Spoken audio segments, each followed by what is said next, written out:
Olá pessoal, boa tarde. Iniciando agora a nossa live do Sapientia para fazer aí, os comentários a respeito da prova de economia, né, da primeira fase, que foi domingo. Só aguardar um tempinho para o pessoal entrar e daqui a pouquinho a gente já vai começar.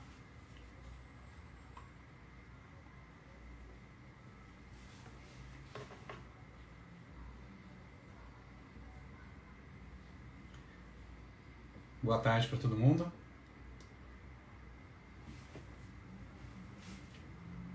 Bom, pessoal, vou fazer primeiro um comentário geral, então, antes da gente entrar nas questões, tá? Eu achei que a prova desse ano ela foi assim, uma prova em feijão com arroz, né? Assim, no sentido de não teve grandes novidades, né? Teorias mirabolantes ou questões, né, que tentassem, né, sair muito, né, do convencional, né?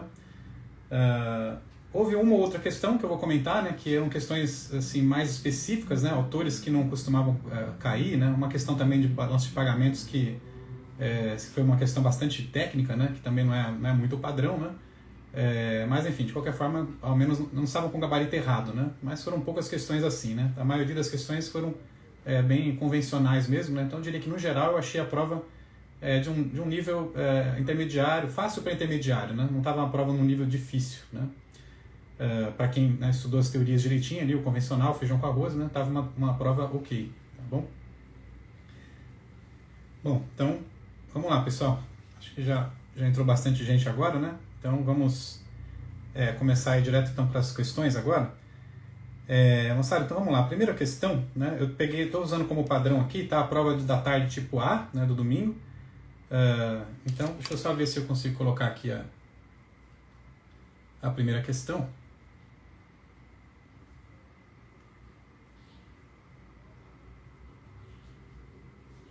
Opa, já passei para a última aqui sem querer. Deixa eu ver se eu uso outra.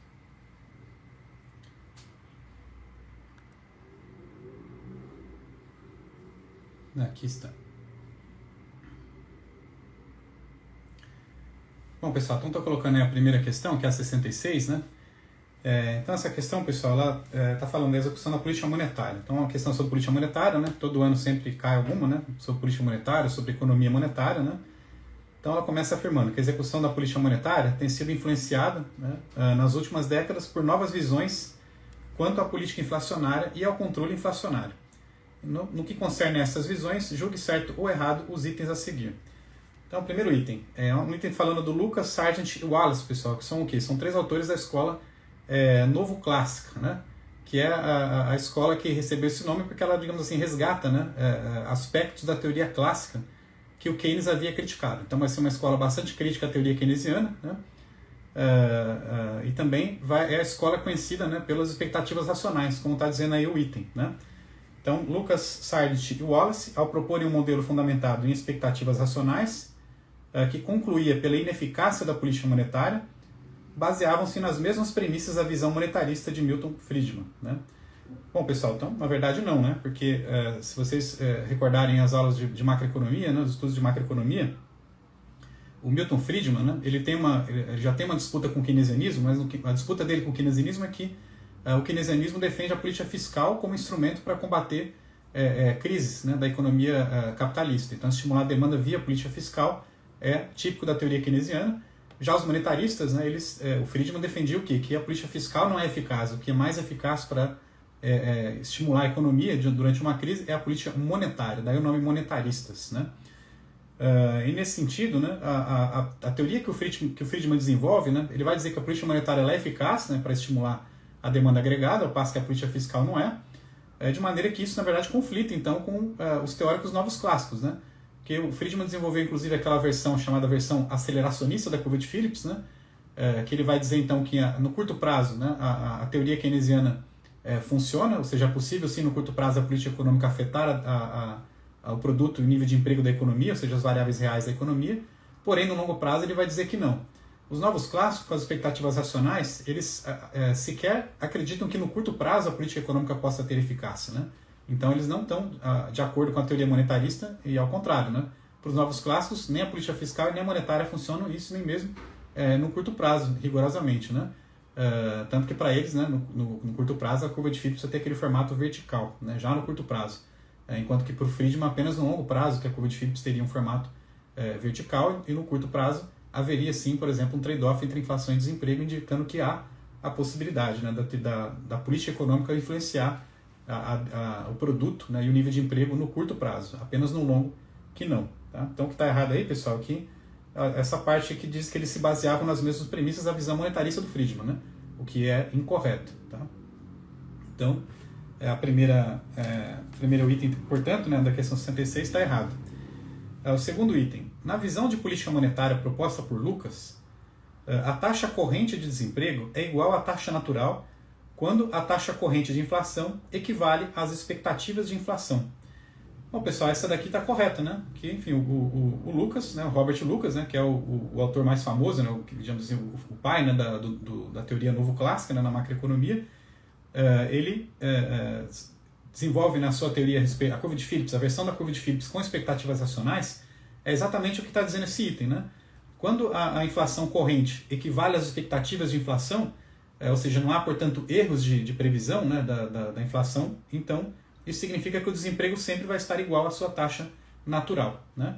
O desemprego vai estar abaixo da taxa natural quando a inflação, né, efetiva for maior do que a inflação corrente, né, indicando que o governo produziu uma surpresa inflacionária, né?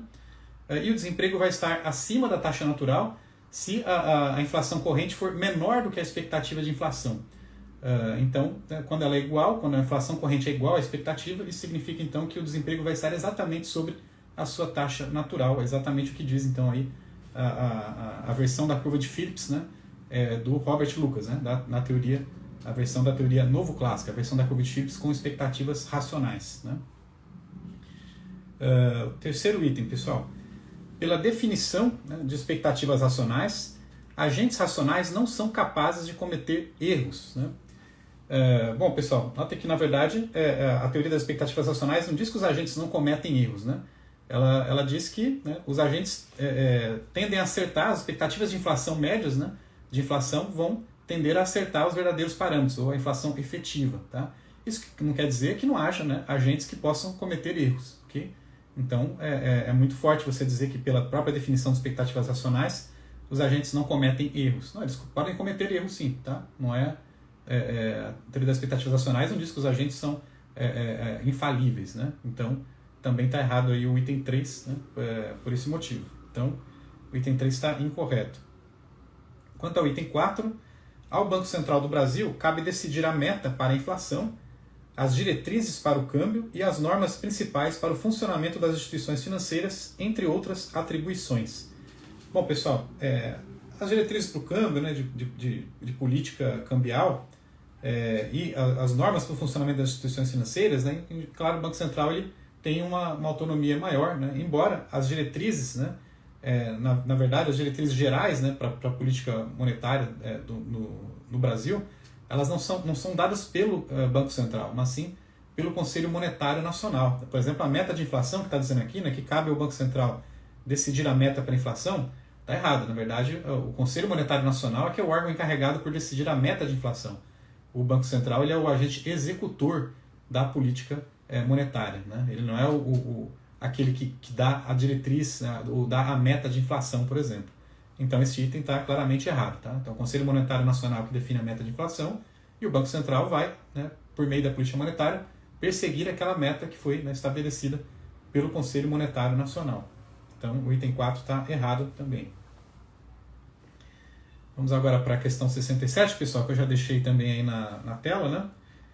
Então, ela começa com o enunciado, né? Uma das formas de se exercer política econômica é por meio da política fiscal e de suas funções e seus objetivos. A este respeito, julgue certo ou errado os itens a seguir. Então, agora para tratar da política fiscal. Né? Então, a primeira questão de política monetária, a segunda sobre a política fiscal.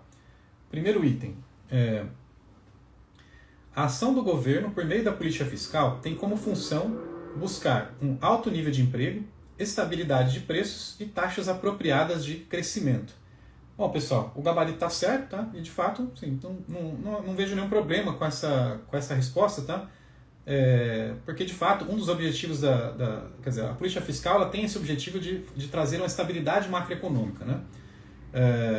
Alguns alunos até falaram comigo, né, dizendo, por exemplo, que não caberia a política fiscal à estabilidade de preços, né? Isso caberia à política monetária. Na verdade, eu acho difícil um recurso com esse argumento prosperar, pessoal, porque pelo seguinte, né? Se vocês pegarem as atas do Copom, no Comitê de Política Monetária, frequentemente o Copom faz a referência aqui ao fato de a política fiscal, quando ela é excessivamente muito expansiva, expansionista, né, ela acaba dificultando o controle inflacionário. Então pode sim haver, né, dentro dos objetivos da política fiscal, uma coordenação com a política monetária, de forma que a política fiscal deixe de ser expansionista para ajudar o Banco Central, né, a conter a chegar à meta de inflação. Então, não dá para dizer que a política fiscal não pode também ter esse objetivo. Também tem. Tá? Assim como ela tem, né? Claro, ela surgiu, né, historicamente lá na teoria keynesiana, né, principalmente com foco em combater o desemprego, né, em garantir o pleno emprego ou garantir uma taxa apropriada de crescimento econômico. Né? Na verdade, para impedir que a economia, para tirar a economia de uma recessão. Esse era o principal motivo, né, lá na obra do Keynes, né, do uso da política fiscal. Mas ela também pode ser utilizada numa situação em que você está com uma inflação excessiva, que é o lado oposto do desemprego. Né? Então, quando a economia está em crise, você tem desemprego, né, e deflação, ou inflação muito baixa. Quando a economia está, ao contrário, muito aquecida, você vai ter um pleno emprego e a tendência de ter inflação. Então, no caso da inflação, o próprio Keynes defendia que a política fiscal, quando fosse a situação oposta a uma depressão, quando a inflação está alta, né, que a política fiscal fosse contracionista, para que com isso a política fiscal também ajudasse a combater a inflação. Então não tem nenhum problema, nenhum obstáculo, tá? Nenhum problema em dizer que a política fiscal também pode ser utilizada para buscar a estabilidade de preços, né? Além de buscar o pleno emprego e o crescimento econômico. Tá? A questão é que são duas situações opostas em cada situação, né? Na recessão ou na economia aquecida demais, a política fiscal vai ter uma função diferente, né? Mas ela pode ter as duas funções a depender então aí da conjuntura. Então o item 1 está correto. Né? O item 2, por intermédio da política fiscal, pode-se dizer que o processo político surge como um mecanismo substituto ao sistema de mercado, ao dispor em relação a alocações de bens públicos. Né? Bom, pessoal, essa daqui, né, é claro que quando a gente pensa em política fiscal, em geral a gente está pensando, por exemplo, né, na expansão do gasto público. Vamos dizer, na pandemia, por exemplo, um auxílio emergencial, né, em que o governo está tentando, de fato, manter a demanda agregada, né, ou se contrapor aos efeitos de uma recessão. Agora, essa política fiscal, do ponto de vista macroeconômico, stricto sensu, né, o item ele está se referindo a um outro aspecto, na verdade, né, da política fiscal, que é o fornecimento de bens públicos. Né? Então, que não tem o auxílio emergencial, por exemplo, é uma política fiscal do ponto de vista macroeconômico, né? Não tem a ver com a teoria dos bens públicos ou fornecimento de bens públicos. Né? Entretanto, a política fiscal também está relacionada ao fornecimento de bens públicos. Né? Também é um item importante, né? Dentro das funções, né, da política fiscal, que não é uma única. Né? Em geral, a gente tende a pensar na política fiscal apenas com as suas funções e objetivos macroeconômicos. Né?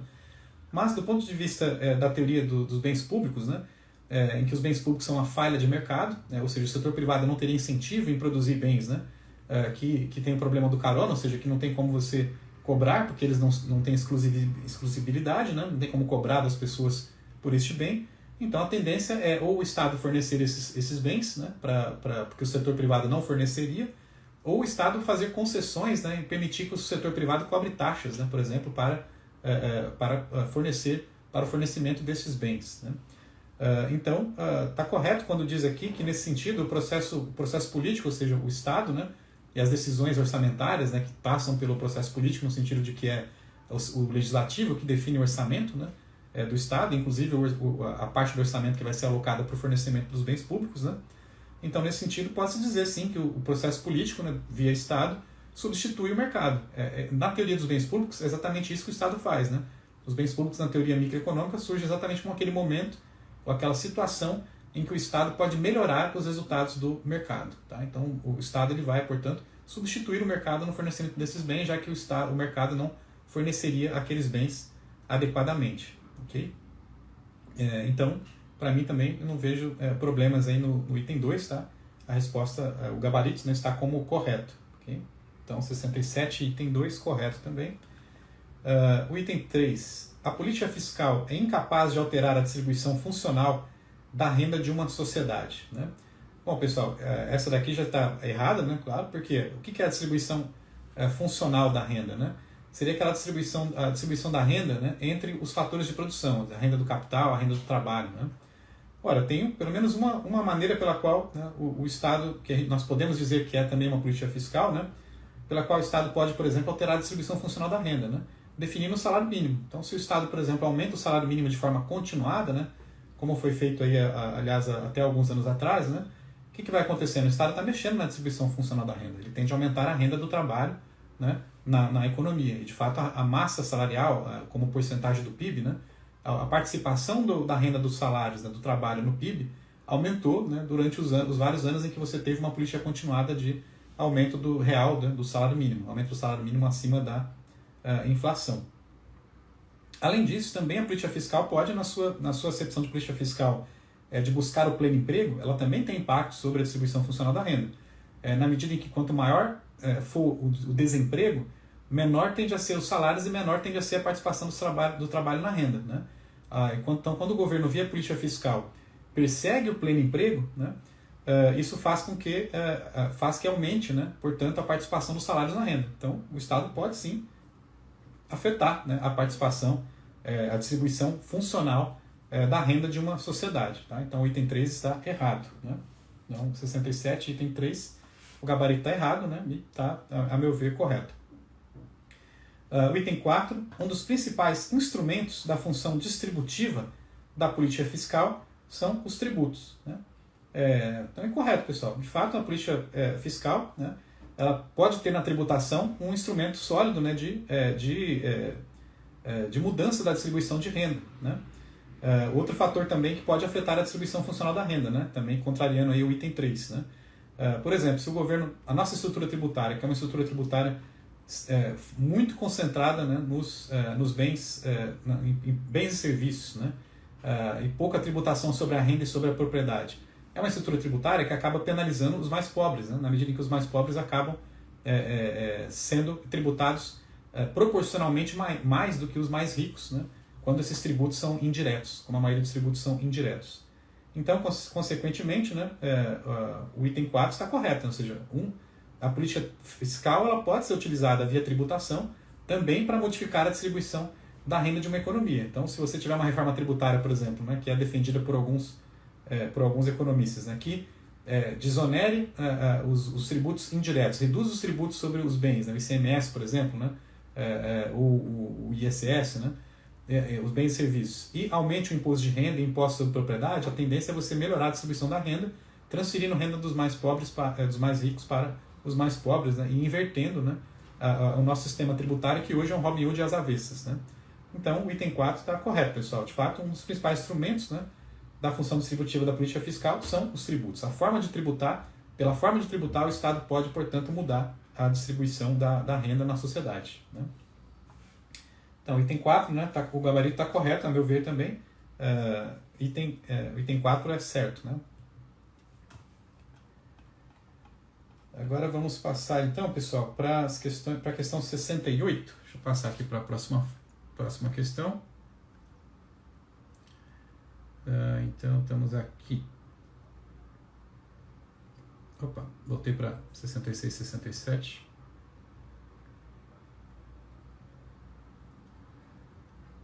Deixa eu só procurar aqui a 68, pessoal.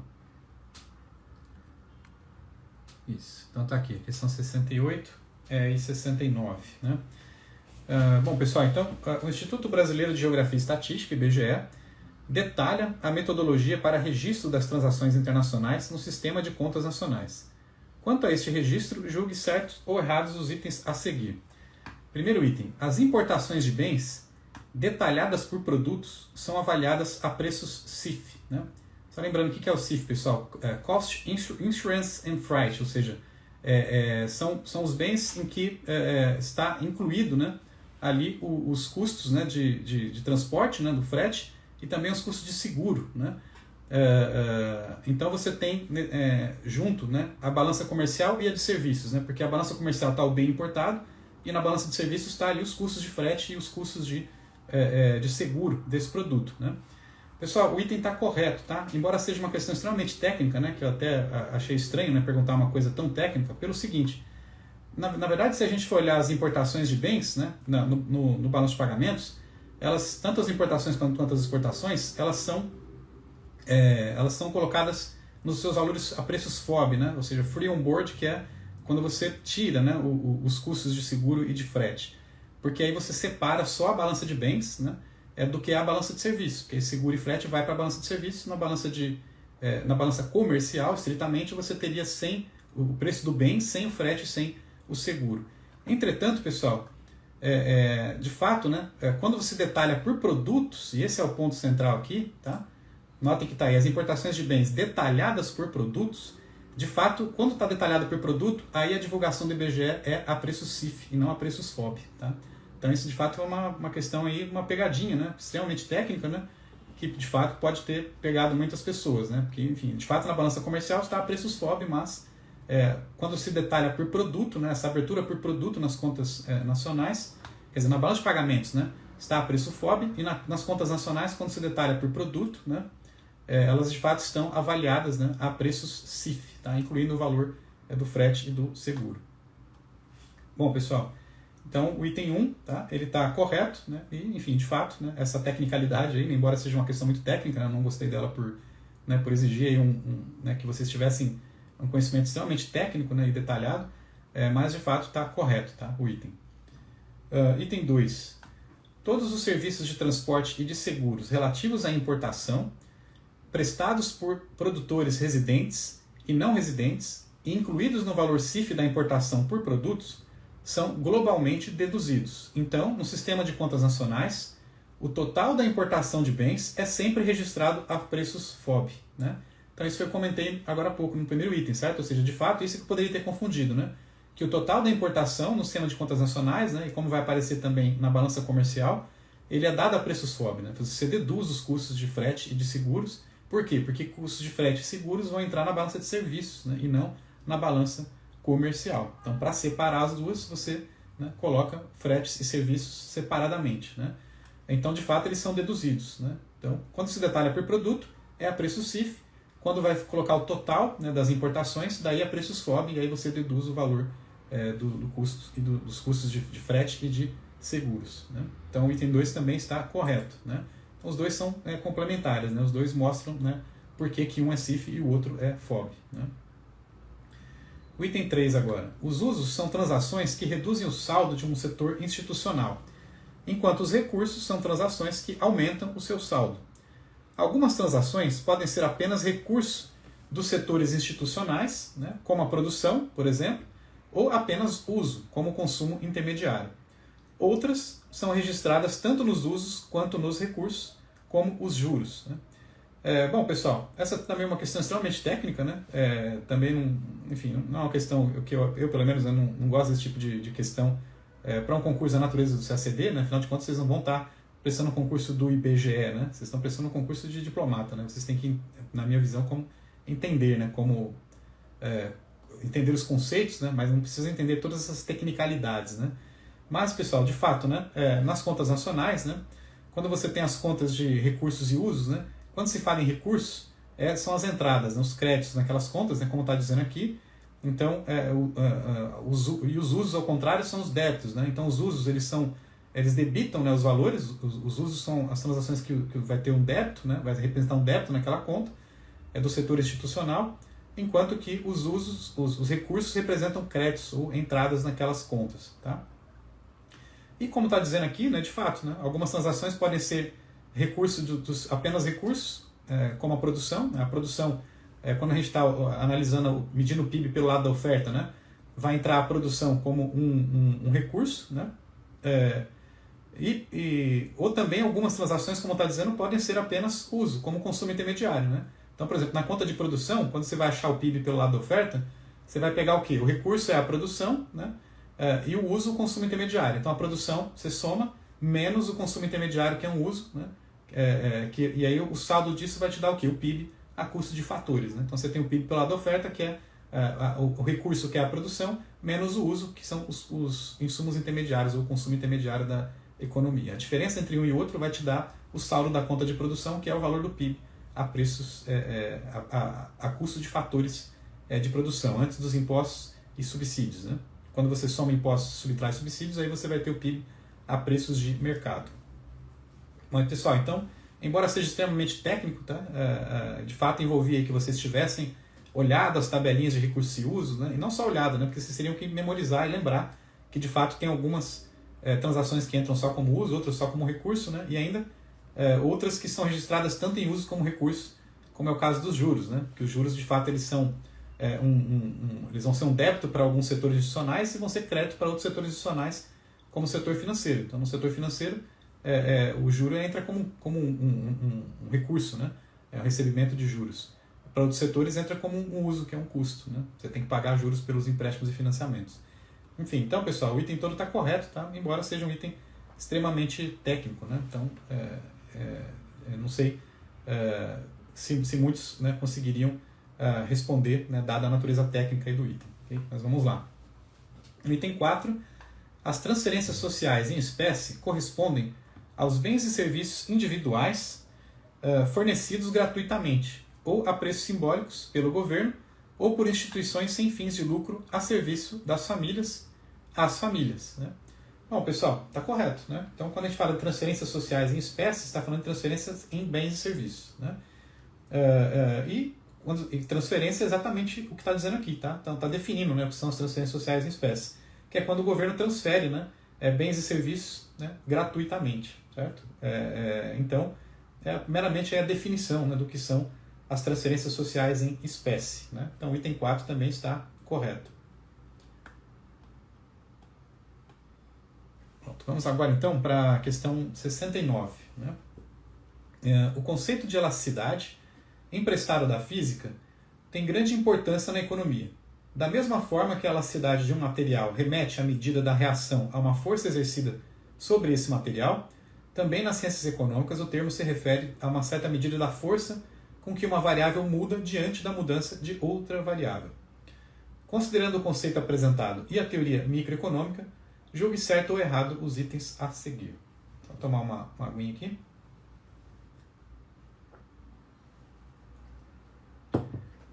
Bom, pessoal, então o primeiro item bens de consumo essencial tendem a ter elasticidade preço da demanda menor do que bens de consumo supérfluo. Né? Bom, pessoal, perfeito. Né? Então, um dos determinantes da elasticidade da preço da demanda, ou seja, da força com a qual a demanda por um bem reage a um aumento de preço, por exemplo, né? É exatamente se aquele item é essencial ou não. Então, se um medicamento é essencial para um determinado consumidor, né? Se subir o preço, aquele consumidor não vai deixar de consumir aquele medicamento. Né? Então, é um bem com demanda inelástica. Né? Portanto, correto. Quanto mais essencial for o bem, né, menor tende a ser a elasticidade de preço da demanda. Né? E ao contrário, se o bem for supérfluo, a tendência é a elasticidade da demanda ser maior. Né? Então, o item está correto, pessoal. Então, os bens que têm bens de consumo essencial tendem a ter a elasticidade de preço da demanda menor do que bens de consumo supérfluo. Né? Então, o gabarito é certo. Então, correto também aí o item 1. Questão item 2. Né? Por ser um serviço vital aos seus usuários, a hemodiálise pode ser considerada um serviço de oferta preço inelástica. Né? Bom, pessoal, notem que aqui, essa é a questão 69, né? Então está dizendo que é um serviço vital, né? E está dizendo que a oferta é preço inelástica. O que está errado aí, pessoal? Então tem uma pegadinha aí, né? Que na verdade o tópico se refere, na verdade, né? Se está se referindo ao usuário ou ao consumidor do serviço, então o que faria o item estar correto? Que a demanda seria preço inelástica, né? Como a gente falou no item anterior, a hemodiálise é um bem essencial, então da perspectiva do consumidor, a demanda tende a ser inelástica, não a oferta, né? Não tem nenhuma informação aí no item dizendo a respeito da oferta de hemodiálise. Né? O ponto central aí é o quê? É do ponto de vista do consumidor. Né? Como é um serviço da perspectiva dos usuários, né? Um serviço vital, consequentemente, para os usuários, a demanda deles tende a ser inelástica, então, e não a oferta. Né? Então, o que está errado aqui é dizer que a oferta é preço inelástico. Né? Então, errado o item 2, né? O gabarito também está errado. Item 3. Tributos mais altos em bens que causam vício, como cigarros e bebidas alcoólicas, têm a quase totalidade do seu efeito sobre o bem-estar do consumidor.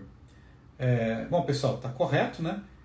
Por quê? Porque aqui também vem lá da teoria, né, da elasticidade. Então, quando o governo coloca um imposto sobre um determinado produto, o ônus desse imposto, né, a distribuição do imposto, vai depender das elasticidades da oferta e da demanda. Então vamos pegar, por exemplo, né, um caso de um bem aí bens que causam vício, né, como cigarro. Então o que acontece? O governo coloca um imposto sobre o cigarro, como a demanda é inelástica, ou seja, aquele que tem o vício, né, vai continuar comprando o produto mesmo com preço mais alto, os ofertantes ou vendedores eles podem repassar, portanto, aquele imposto para o preço, né, para o consumidor. Então o ofertante tende a ter nenhum impacto no imposto para ele vai continuar recebendo o mesmo preço, e ele tende a repassar todo o imposto para o consumidor. Isso é o que diz a teoria a respeito da distribuição do ônus do imposto, né? Quanto mais inelástica for a demanda, relativamente à oferta, se a demanda for mais inelástica do que a oferta, a tendência, portanto, é que o ônus do imposto recaia mais sobre os consumidores. E se for o contrário, se a oferta é que for mais inelástica do que a demanda, daí o ônus do imposto tende a recair sobre os ofertantes. Tá? Então, neste caso aqui, né, como está se tratando, né, de tributos que causam vício, ou seja, que portanto vão ter uma demanda inelástica, né? Então a demanda inelástica, estamos, né, considerando, portanto, que a demanda será mais inelástica do que a oferta. Isso faz, então, portanto, que a quase totalidade, né, do tributo, né, acabe sendo, o ônus do tributo acabe a sua quase totalidade sendo arcada pelos consumidores que têm uma demanda inelástica, né, portanto mais inelástica do que a oferta. Né? Então notem, pessoal, que isso aqui é uma tendência. Né? Pode ser o caso de ter um bem, por exemplo, que a demanda é inelástica e a oferta é ainda mais inelástica do que a demanda. O que importa é que os dois, a comparação entre os dois, entre a oferta e a demanda. Tá? Então, se alguém quisesse fazer um recurso aqui, para ter algum sucesso, né, teria que argumentar que o enunciado não fez referência à elasticidade relativa entre oferta e demanda. Só falou da demanda. Então, a demanda é inelástica, ok. Mas pode ser que a oferta fosse ainda mais inelástica. Né? Não é o caso, tá, pessoal? Em geral, né, bens como cigarro tem uma oferta bastante elástica. Então, acho que seria difícil conseguir um recurso. Mas, de fato, né, o que a teoria diz é que a demanda tem que ser mais inelástica do que a oferta. Né? A oferta também poderia ser mais inelástica, mas desde que a demanda seja mais inelástica do que a oferta, está correto que o consumidor é que acaba arcando com a totalidade do custo deste imposto. Okay? Bom, pessoal, então vamos lá agora para o item 4. Né? Um produto ter elasticidade de renda unitária significa que um aumento de percentual na renda do consumidor não produzirá efeito na receita total auferida pelo vendedor. Bom, pessoal, esse item aqui está errado, tá? Que na verdade está confundindo dois conceitos. Né? Um conceito é a elasticidade de renda. Quando a elasticidade de renda é unitária, significa que se a renda aumenta 10%, o consumo do bem também aumenta 10%. Ou seja, são bens em que a participação daquele bem no gasto total do consumidor ele fica constante ao longo do tempo, porque a renda aumenta sempre no mesmo percentual do aumento do consumo daquele produto. Né? Isso seria, então, né, caso o item estivesse correto, é assim que ele deveria estar escrito, né, que quando tem um aumento em percentual da renda, né, que o consumidor, que esse aumento percentual da renda vai provocar um aumento de mesma intensidade, né, de mesmo percentual proporcional no consumo. Entretanto, notem que o item acaba falando do quê? De que significa que um aumento percentual da renda não produzirá efeito na receita total oferida pelo vendedor. Na verdade, né, quando a elasticidade preço é unitária, aí sim é que quando aumenta o preço do produto, né, isso não vai provocar impacto na receita total oferida pelo vendedor. Né? Então aí na verdade é a relação com a elasticidade de preço, né? A relação entre a elasticidade de preço do produto e a receita. Quando o produto tem uma demanda elástica, né, a preço, quando o produtor aumentar, o ofertante aumentar o preço, o que vai acontecer? O preço sobe, por exemplo, 10% e a quantidade cai 30%. Isso é uma demanda elástica. Então, o aumento do preço não compensou a queda na quantidade e a receita cai. Né? Ou seja, quando os bens têm uma demanda inelástica, se o ofertante aumenta o preço, a receita dele cai. Se a demanda for inelástica, ao contrário, daí o ofertante pode aumentar o preço, que a demanda vai cair pouco. Então, o preço aumenta, por exemplo, 20% e a demanda cai apenas 20%. Né? Desculpa, o preço aumenta 20%, por exemplo, e a demanda cai 10%. Então, neste caso, o aumento do preço mais do que compensou a queda na quantidade e a receita total, né, que é dada por preço vezes quantidade, tende a aumentar. Então, bens com demanda elástica, né, se aumentar o preço, a receita tende a cair. Bens com demanda inelástica, se aumentar o preço, a receita tende a subir. e os bens com elasticidade unitária, né, quando a elasticidade da demanda é igual a 1, neste caso o preço aumenta 10% e a quantidade cai 10%. Então os dois se compensam e a receita não varia. Enfim, então o item aqui está gerando uma confusão, né, entre a elasticidade de renda e a elasticidade e elasticidade de preço, né? Então, estaria correto o item se estivesse dizendo aqui, por exemplo, que um produto ter elasticidade preço unitária, né? Isso sim significaria que um aumento percentual no preço e não na renda, né, do consumidor não produziria efeito na receita total da empresa. Então, está confundindo os dois conceitos aí no mesmo enunciado, né? Elasticidade de preço com elasticidade renda. Tá? Então, o item 4 está errado. Então, essa foi a questão de número 69. Agora, pessoal, vamos então passar para a questão 70. Deixa eu pegar aqui a fotinha dela.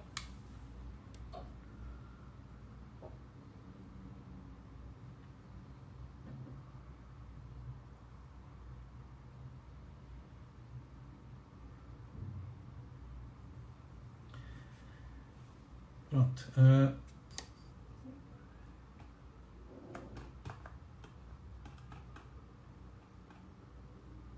Isso, então a questão 70, pessoal. Então tá aí. A respeito da industrialização no Brasil na primeira metade do século XX e do processo de substituição de importações, julgue certo ou errado os itens a seguir. Primeiro item. O setor têxtil predominou na pauta de produção industrial brasileira até 1930, quando se iniciou o governo de Getúlio Vargas. Correto, pessoal. Então, só lembrando rapidamente ainda do processo de substituição de importações, ele tende a caminhar de setores mais leves da indústria para os setores mais pesados, né? Então, no começo da indústria, né, o setor mais leve, né, da indústria é o setor têxtil, né, que não envolve grandes, vultosos investimentos, né? Bastava você ter ali, né, algumas máquinas de fiar, né, de costura. Então, a indústria têxtil é a indústria leve, né, chamada indústria leve, e acaba sendo, portanto, a primeira a ser substituída, né, a primeira que começa a crescer e que predomina, de fato, aí nos anos iniciais da industrialização brasileira. Tá? Então, o item 1, portanto, está correto. Item 2. A teoria de substituição de importações é definida como o processo de simplesmente produzir internamente os produtos que antes eram importados, sendo os bens de capital necessários para tanto produzidos pelas empresas estatais nacionais. Bom, pessoal, essa aqui está largamente errada, né? Claramente errada. Toda a teoria a respeito, né, do que foi o processo de substituição de importações diz o contrário, que substituir importações não é apenas, né, produzir domesticamente o que antes você importava. Por quê? Porque para produzir domesticamente, por exemplo, né, montar uma indústria têxtil doméstica, você precisa importar as máquinas e equipamentos de fora. Né? Jamais foram produzidas, como está dizendo o item, né, pelas empresas estatais nacionais. As empresas estatais não estiveram focadas na produção de bens de capital, mas sim na produção de bens intermediários, né? Como o aço, né? Siderurgia, enfim, as estatais estiveram sempre focadas mais ou na infraestrutura, né? Ou na produção de insumos intermediários, e não na produção de bens de capital, de máquinas e equipamentos. Tá? Então, na verdade, você acaba mudando a pauta de importações. Né? Para você substituir o bem de consumo, você passa a mudar, em vez de importar o bem pronto, você compra o quê? Você compra os insumos intermediários, né? E compra os bens de capital.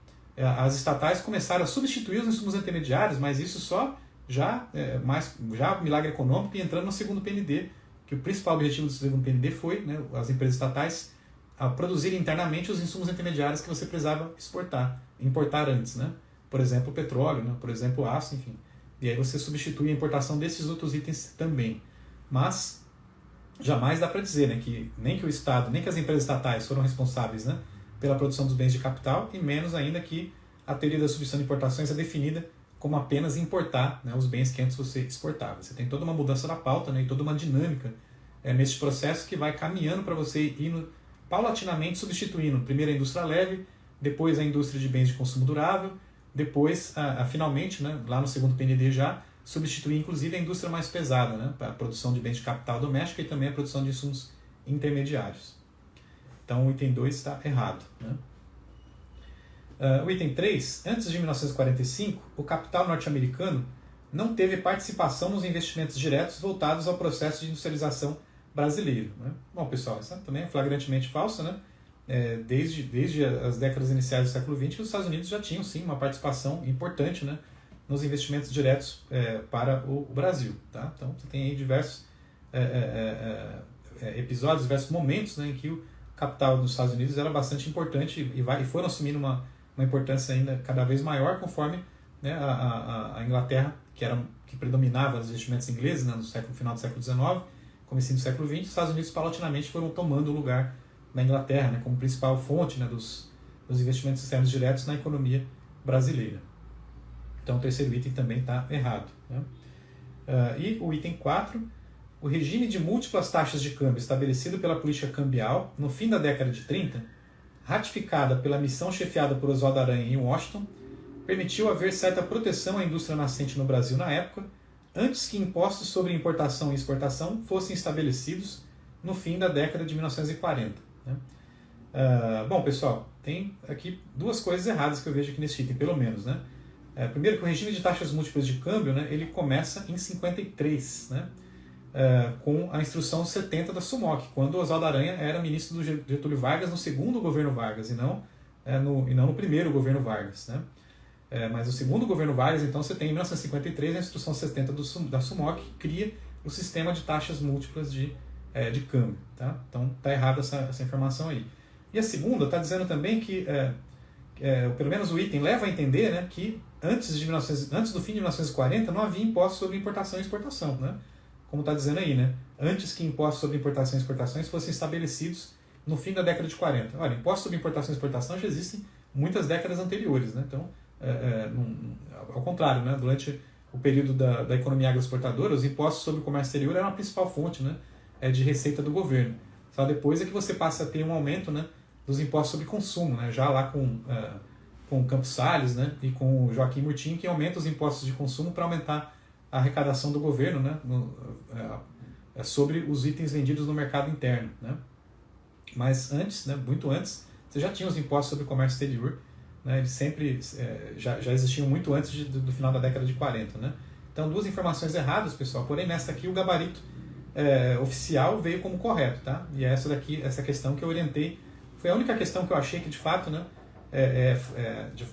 dá para entrar com recurso, né, porque é um erro factual, né, histórico, dizer que o regime de múltiplas taxas de câmbio foi estabelecido em 1930, quando ele na verdade foi apenas em 53 aí, pela instrução 70 da SUMOC. Então essa questão aqui é que eu oriento que quem errou, né, quem assinalou portanto aí como errada, né, que está errado mesmo, faça recurso contra o gabarito, já que o gabarito está dizendo que o item está correto. Tá? E vamos agora então para a próxima questão, a questão de número 71. Né? Quanto ao papel da inovação no crescimento econômico, julgue certo ou errado os itens a seguir. Primeiro item. Schumpeter cunhou a expressão destruição criadora para descrever o processo pelo qual as inovações revolucionam a estrutura econômica a partir de dentro, destruindo incessantemente o antigo e criando elementos novos. Esse processo de destruição criadora é básico para se entender o capitalismo. Bom, pessoal, está perfeito, certo? É exatamente isso aí o que diz o Schumpeter, né? Na sua teoria do desenvolvimento econômico, né?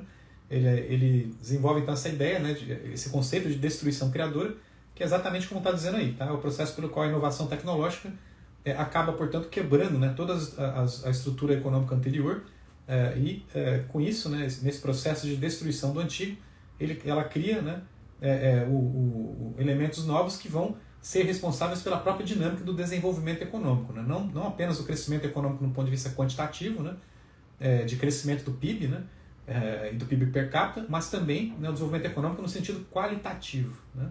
Então, o Schumpeter ele é um dos teóricos mais famosos das teorias do desenvolvimento econômico, né, que tem uma visão crítica das teorias do crescimento econômico ela solo, né, já que as teorias como do Solow, né, como do Howard Domer, apenas veem o crescimento econômico como um crescimento do ponto de vista quantitativo, sem atentar para as questões fundamentais, que é o quê? As questões da transformação qualitativa, né, das estruturas dos sistemas econômicos. Né, e ele vai, né, dar destaque central para a questão da inovação, que, lembrando, no modelo de Solow, né, o progresso tecnológico ele é apenas um resíduo. Né, é por isso que se chama, inclusive, o modelo de Solow como modelo de crescimento exógeno, né, já que ele não explica de onde vem a inovação. Né, e para o Schumpeter, ao contrário, a inovação, o progresso tecnológico é o elemento principal, né, o principal elemento que determina o desenvolvimento econômico do capitalismo. Tá? Então o item 1 está correto, está, né, basicamente descrevendo, né, o conceito de destruição criadora do Schumpeter. O item 2, né? Ainda estamos na questão 70 ainda, né? 71, aliás, desculpe. Então, o resíduo de solo representa quanto do crescimento econômico é explicado por outros fatores que não sejam o crescimento do capital e do trabalho. Uma interpretação deste termo é que ele corresponde ao progresso tecnológico. Tá correto, pessoal. Então, de fato, né, o resíduo do solo, né? O que era o resíduo de solo, né? Basicamente, você fazia uma regressão, lembrando que o modelo de solo ele prevê o quê? Que o crescimento do produto, né, per capita da economia, ele é dado pelo crescimento do capital per capita, né? Ou que o crescimento do produto total é dado pelo crescimento dos fatores de produção, capital e trabalho, né? Daí você faz uma regressão estatística, né? Na qual você consegue então atribuir um crescimento econômico parte ao crescimento do capital, parte ao crescimento do fator trabalho, então os fatores de produção, né, vão explicar o crescimento. Porém, se notou, né, em vários exercícios estatísticos desse tipo, né, um resíduo estatístico, ou seja, uma parcela do crescimento econômico que não é explicado pelo crescimento dos fatores produtivos, né, do capital e do trabalho, né, que é o aumento da produtividade total dos fatores. Né. E, de fato, como está aqui no enunciado, uma das interpretações para o aumento da produtividade total dos fatores, né, é o progresso tecnológico. Tá? Então, o progresso tecnológico de fato, né, ficou reconhecido como o resíduo de solo e acabava explicando, na verdade, a maior parte do crescimento econômico. Né? Então, o resíduo explicava mais do que os próprios fatores de produção. Né? Daí vão vir as críticas ao modelo de solo, né, que não explica de onde vem o progresso tecnológico, e aí por isso que vão surgir depois, né, mais recentemente, os modelos de crescimento endógeno, né, que vão tentar explicar, né, endogenamente como é que se dá o progresso tecnológico, né? Ou seja, dentro das decisões dos agentes econômicos, como é que aumenta os investimentos em tecnologia. Então, pessoal, o item 2, portanto, está correto. Está basicamente descrevendo aí o que seria o resíduo de solo. Né? Terceiro item. O modelo de solo incorpora, de forma endógena, o progresso tecnológico, explicando como as empresas tomam decisões que maximizam o retorno de investimentos em geração de conhecimento. Bom, pessoal, esse item aqui está errado, né? Eu acabei de expor agora há pouco, né, que o modelo de solo, na verdade, é que ele não incorpora de forma endógena o progresso tecnológico. Né? Mesmo na versão do modelo de solo que tem o progresso tecnológico, né, o progresso tecnológico ali ele aparece apenas como uma taxa exógena ao sistema econômico. Né? O crescimento do progresso tecnológico é de 1% ao ano, 2% ao ano. Então, o progresso tecnológico ele explica o crescimento do produto per capita no longo prazo, porém, no modelo de solo, ele cai do céu, não tem nenhuma explicação econômica, né, de por que o progresso tecnológico ocorre. Tá? Apenas nos modelos de crescimento, né, endógeno é que você vai ter, né, a explicação dentro da teoria de uma abordagem microeconômica, né, por que as empresas resolvem investir recursos em pesquisa e desenvolvimento e daí, então, desenvolver inovações. E, nesse sentido, o progresso tecnológico vai se tornar endógeno. Tá? Mas o modelo de solo não. Né, não é de forma endógena, pelo contrário, é totalmente exógeno, né, o progresso tecnológico no modelo de solo. Então, o item 3 aí está errado. Né? E o item 4, patentes servem como um incentivo para empresas investirem em pesquisa e desenvolvimento.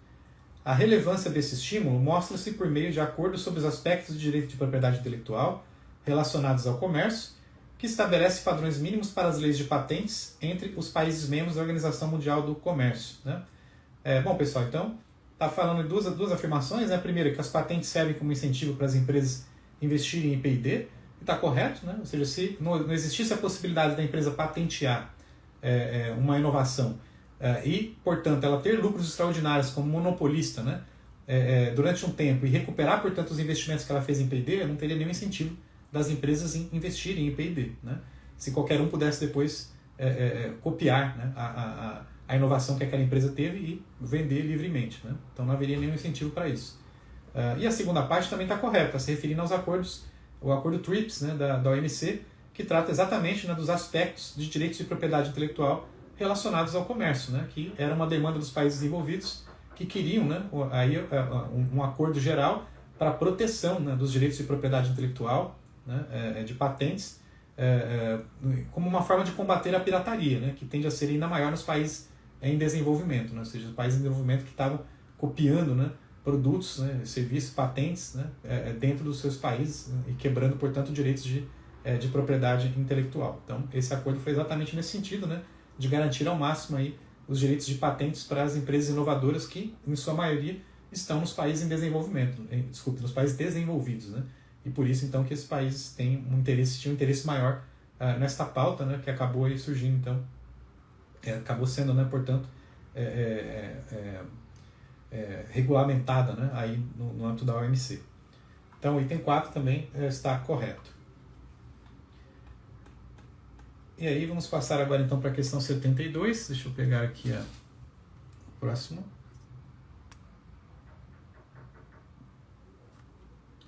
Estamos aqui. 72 e 73, pessoal.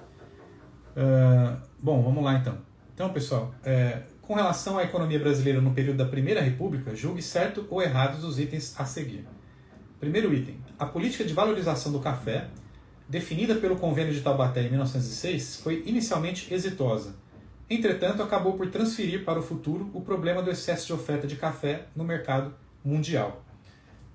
Bom, pessoal, está correto, né? De fato, a política do Convênio de Taubaté foi feita para quê? Foi aquela política que definia que o governo começaria a comprar os estoques excedentes de café para evitar a queda do preço do café no mercado internacional. Funcionou então como uma política, né, de preços mínimos, e uma política de preços desse tipo tinha exatamente o incentivo a continuar aumentando a oferta de café. Os produtores, sabendo que o governo garantiria os preços, comprando o excedente, eles então aumentavam a produção. Dentro do Convênio de Taubaté havia, né, uma cláusula de que deveria então ser desincentivadas as novas plantações, que acabou nunca sendo cumprida, e a produção, portanto, só foi aumentando ao longo do tempo, né? E o descompasso entre oferta e demanda vai gerar, né, aí as super safras já na beira, já em 1929, né, que quando junta então com o crash da Bolsa de Nova York vai gerar o colapso e ao fim aí da economia cafeira, né, e o deslocamento do centro dinâmico da economia brasileira. Então, correto o primeiro item. O item 2. Nesse período, o desenvolvimento do setor industrial foi dependente da agricultura de exportação, que induzia o crescimento da produção industrial à medida que criava um mercado interno, gerava a capacidade de importar e estimulava a formação de capital.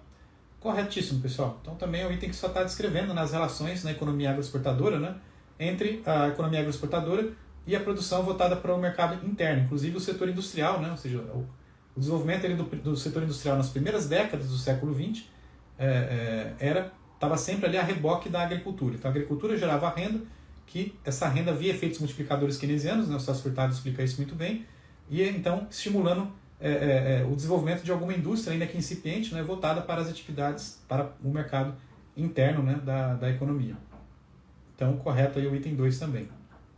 Quanto ao item 3, a Primeira Guerra Mundial serviu como um choque externo que impulsionou a expansão da capacidade produtiva da indústria têxtil brasileira diante da dificuldade de importar tecidos.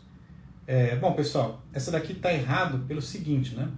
De fato, a Primeira Guerra Mundial ela serviu como um choque externo que impulsionou o aumento da produção da indústria têxtil, mas não a expansão da capacidade produtiva.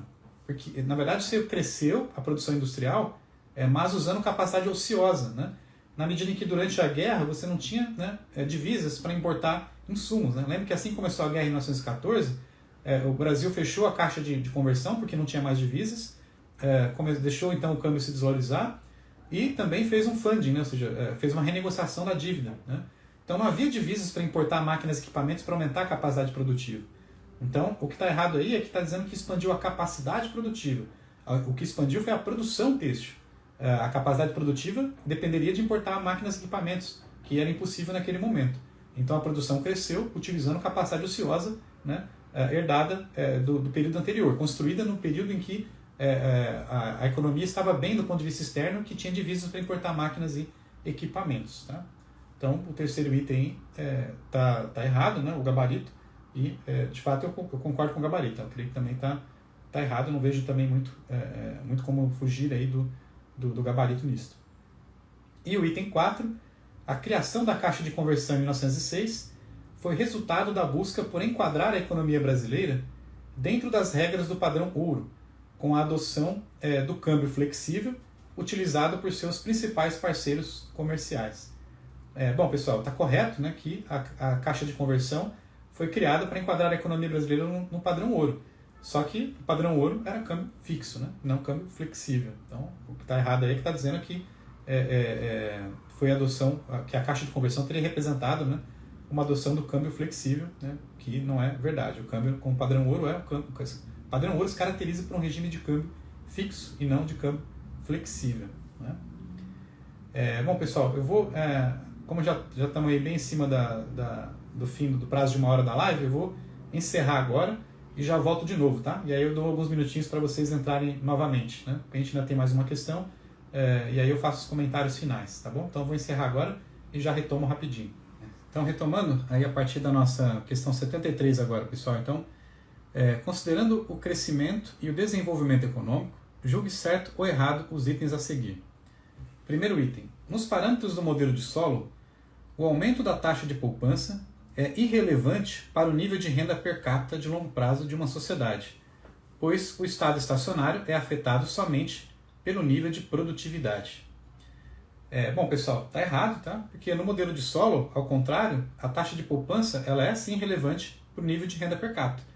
Então, se eu tenho dois países que são iguais, por exemplo, dois países que têm a mesma taxa de crescimento populacional, a mesma taxa de depreciação, né? E a mesma taxa de progresso tecnológico, aquele país que tem a poupança mais elevada, né, vai ter uma renda per capita mais alta no estado estacionário. Tá? Então, daí que, dentro da perspectiva, né, dos teóricos mais liberais, né, mais ligados à vertente clássica da economia, sempre um país que aumentar a poupança é bom, porque o aumento da poupança tende a levar, né, o aumento da taxa de poupança do país tende a levar, nessa perspectiva, ao aumento do produto per capita, né, no longo prazo. O que a taxa o que o aumento da poupança não afeta, pessoal, é a taxa de crescimento de longo prazo da economia. Então, a taxa de crescimento de longo prazo de um país que tem poupança baixa e de um país que tem poupança alta, tudo mais sendo igual, não é diferente, né? Então, no longo prazo, se for o modelo do solo sem progresso tecnológico, né, o país com poupança baixa e o país com poupança alta, ambos vão crescer, o produto per capita vai crescer, não vai crescer nada, né, no estado estacionário, daí o nome estado estacionário. E o produto total cresce a taxa igual à taxa de crescimento da população. Não tem a ver, portanto, com a taxa de poupança. Porém, né, então, assim, o aumento a taxa de poupança ficando mais elevada, ela aumenta apenas temporariamente a taxa de crescimento da economia, né, até atingir um novo estado estacionário, quando a taxa de crescimento volta para a taxa de crescimento do estado estacionário, que é, no modelo com progresso tecnológico, N mais G, né, sendo N a taxa de crescimento populacional, e G a taxa de crescimento do progresso tecnológico. Então, o aumento da taxa de poupança afeta apenas temporariamente a taxa de crescimento, mas ela afeta de forma permanente o produto per capita. Tá? Então, isso é o que está errado aí, porque o item está dizendo que é irrelevante para o nível de renda per capita, e ela não é irrelevante, ao contrário.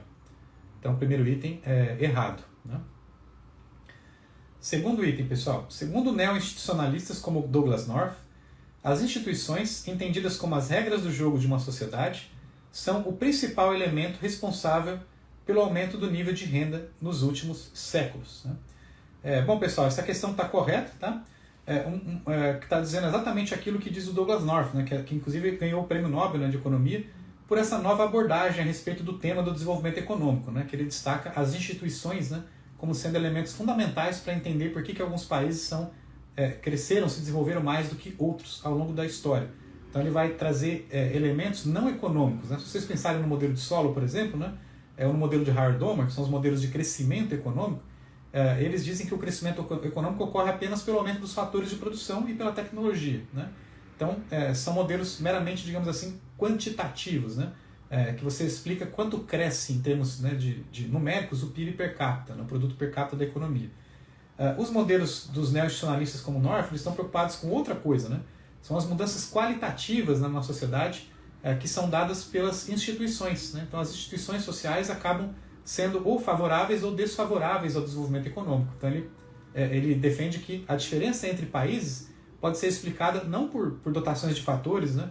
Mas sim não apenas, né, por dotações de fatores, mas por coisas que antecedem a isso, que são as instituições. Países que têm instituições que favorecem o aumento dos investimentos e do crescimento do capital, países que favorecem o crescimento do progresso tecnológico, tudo isso, né, tem um fundo que é das instituições de cada país. Né? Então, países podem ter instituições mais favoráveis ao desenvolvimento ou menos favoráveis ao desenvolvimento. Então, o item 2 aí está perfeito. Né? E aí, pessoal, na verdade, uma coisa interessante que surpreendeu um pouco nessa prova, né, é que assim, o tópico de crescimento econômico, desenvolvimento econômico, ele está ali no edital, né, já entrou aí há uns 2 ou 3 CACDs, né?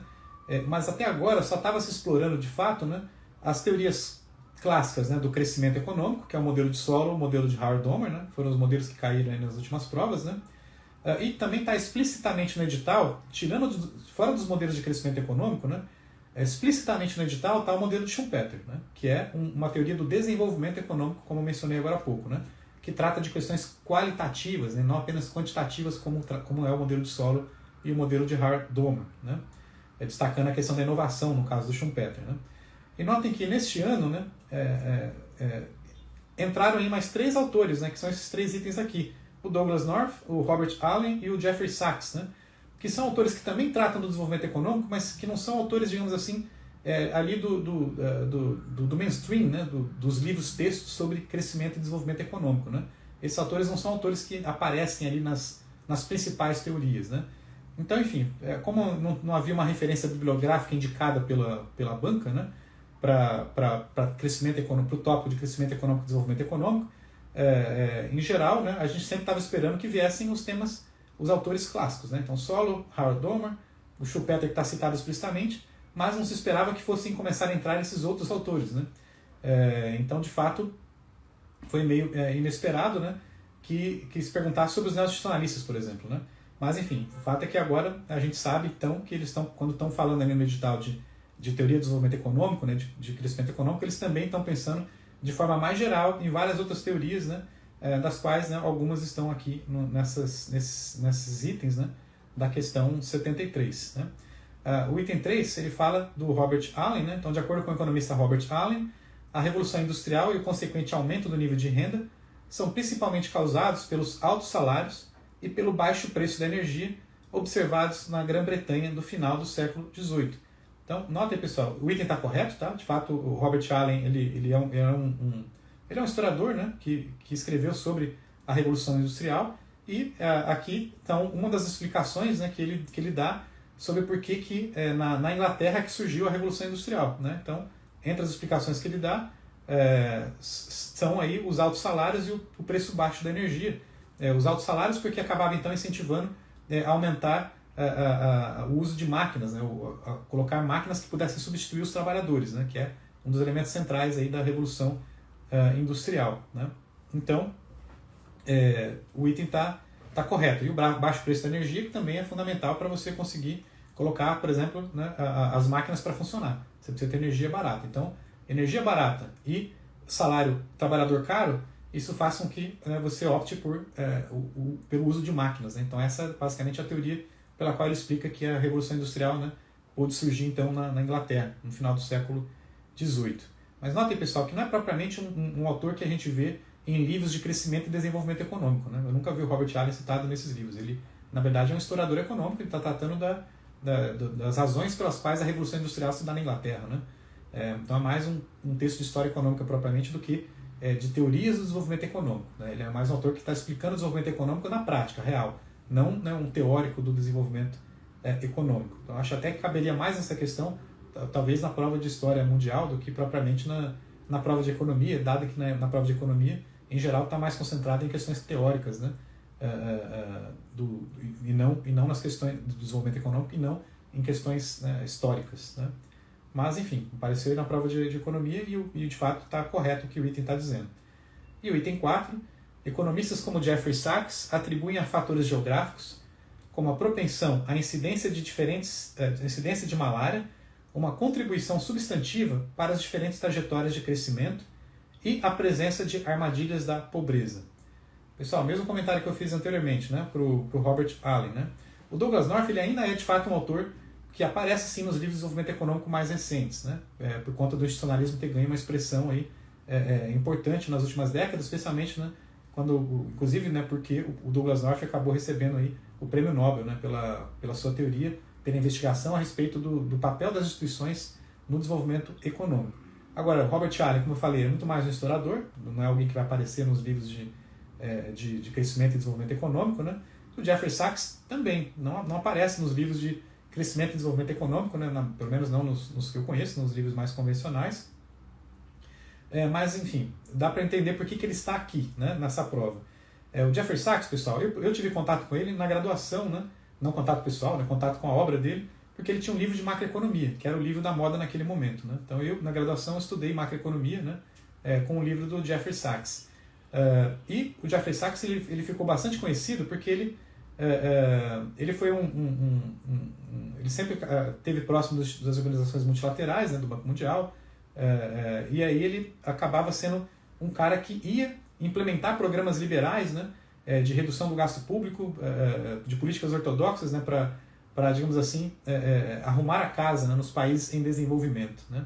Arrumar a casa no sentido da teoria ortodoxa, né? De reduzir o gasto público, reduzir a inflação e assim por diante. E depois, né?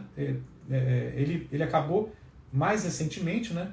Indo para um outro campo, que é este campo da redução da pobreza, né? E redução da miséria, né? Daí ele acabou, então, tendo proximidade, né, com os chamados Objetivos de Desenvolvimento do Milênio, né, da ONU, e também dos Objetivos de Desenvolvimento Sustentável, os ODS. Né? E aí escreveu, portanto, livros, né, voltados agora a essas temáticas. Né?